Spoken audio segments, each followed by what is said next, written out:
The vegetable garden is in desperate need of some mulch. Normally, I would use a thick layer of autumn leaves, but by now those have completely run out. So rather than buying something new, I started looking around to see what we already have on the property. And then I remembered the old hayloft, which is, as you would expect, absolutely packed with hay. Very old hay. In fact, after a thorough inspection by Nikki, we came to the conclusion that this stuff is probably more than 25 years old. It's also incredibly rough. Some parts barely look like hay anymore and are much closer to straw in texture. To be honest, I would have preferred straw.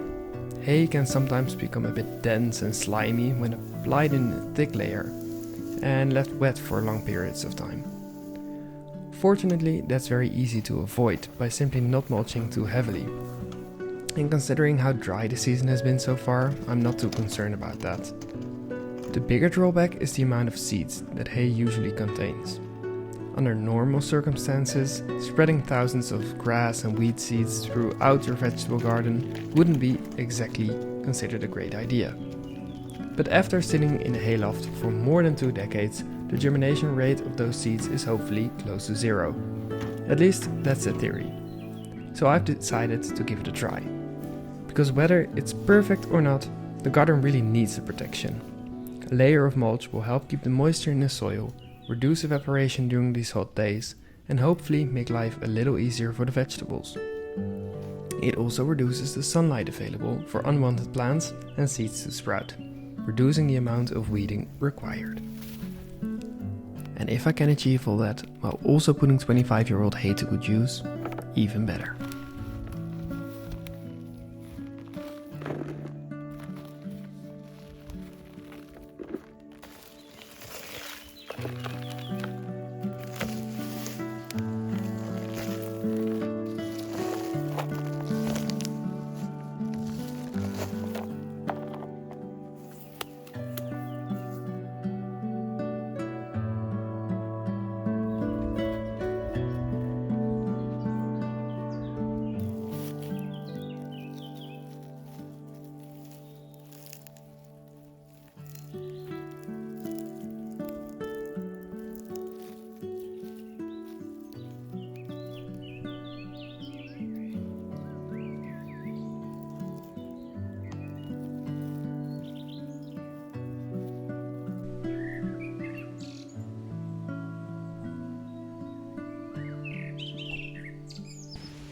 These pumpkins here were planted by my mom while I was in the Netherlands, and they've grown up quite a bit since then. They are ready to be transplanted. I don't want to wait any longer because then the transplanting itself can become a bit hard on them. So I want to transplant them now into the area that will become the pumpkin patch. I filled the planting hole with a bit of worm castings to give them a bit of extra nitrogen because they are very, very hungry plants. So I will first plant these in the area, have some space back in the raised bed, and then plant some more seeds for different varieties that I want to grow this year.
not only am I mulching around the planting hole, but, and maybe I show you the other ones, I'm putting some mulch on top of them as well, just to create a bit more shade, because they clearly don't like being transplanted.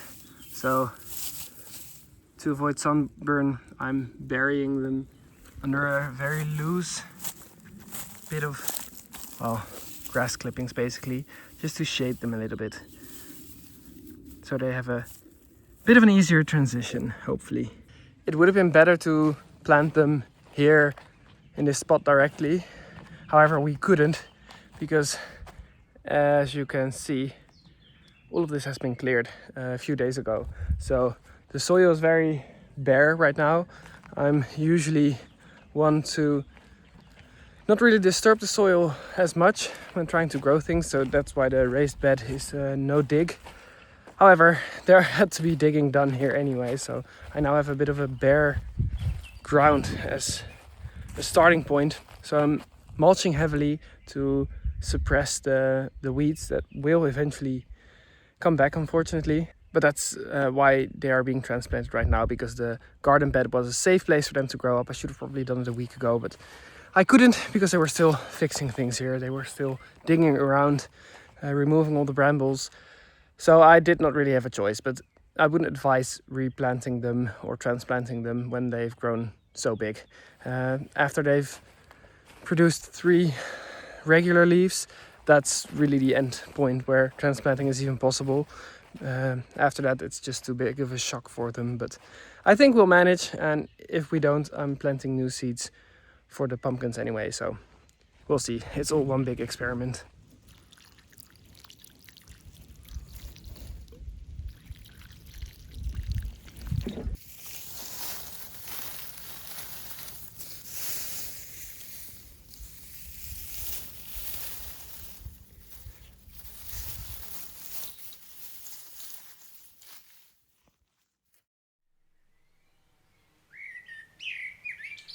Good morning, guys.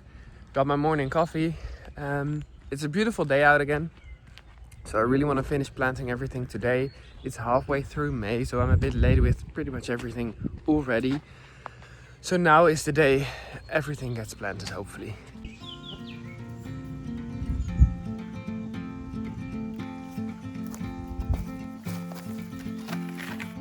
Although you can see me put in only 1 seed right now, I did in fact realize that wasn't a great idea and planted 2 seeds everywhere instead.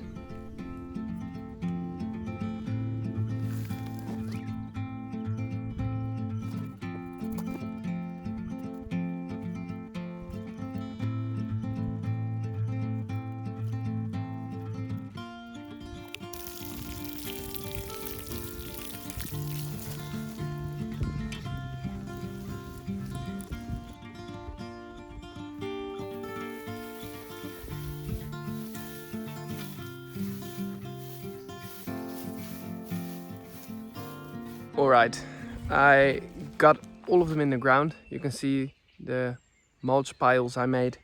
It's about 15 plants. I'll put the varieties I planted right up here in the screen, so you can have a look. And I know about 15 plants is way too much. I think about 5 to 10 plants would have been enough, to be honest. But I wanted the different varieties to just experience growing all these different varieties and see what works, see what I like best. And I already had about 7, I think, of the Rouge Vif des Temps, I think it's called. It's a French variety from the south of France. It's also called Cinderella pumpkin. I should have used that name, much more easy. But I already had about 7 of those, and I wanted to try out a different variety. So it's a lot, but I'm sure we'll manage. Just a lot of pumpkin soup this winter, if all goes well, because that's another factor, of course. I'm planning to mulch pretty much this entire area. Now finding space for the zucchinis, or courgette as I would like to call them. And I think I'm gonna do it next to the area where they're planted, to keep them pretty much in the same area without it being too overcrowded, because they do require similar growing conditions, because they're pretty much related, I think. So that's on to the list next.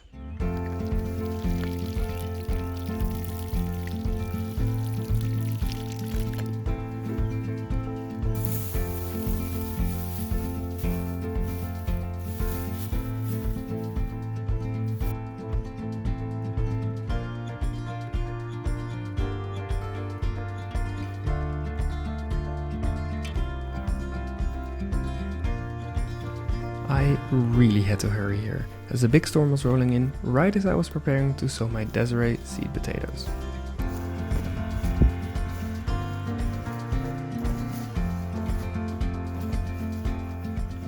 I'm putting down a layer of cardboard first, followed by a thick layer of soil. I tried to make the soil loose enough for the potatoes to easily grow in, with adequate moisture retention and nutrients in there.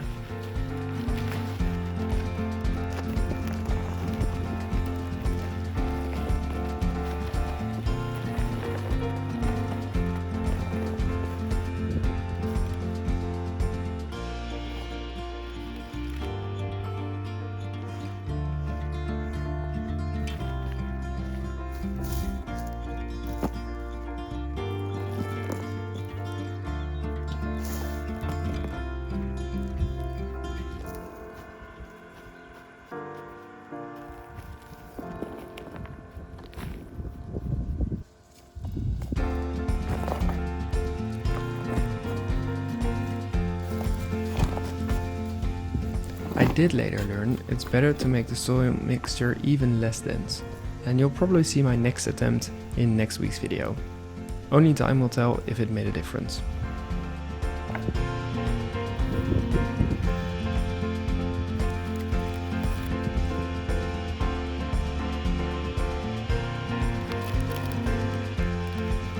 I spaced the seed potatoes about 30 centimeters or 1 foot apart from each other and cover them with another layer of soil, and I finish it off with a generous amount of mulch.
I chose to cut the bigger seed potatoes in pieces, making sure every part has at least one sprout and is big enough to turn into a full plant. I've never actually done this before, so I'm curious to find out if they've all taken. Make sure to subscribe to find out over the coming weeks.